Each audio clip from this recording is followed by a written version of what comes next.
sciogghiri rosi, la la la la la la la la la. Abbiamo scelto di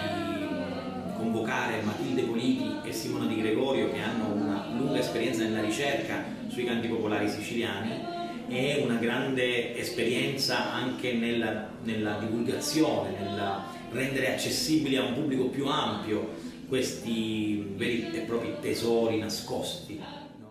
Però, cerchiamo di mettere cioè, nel senso con la chiamata uno già si è svegliato, non è che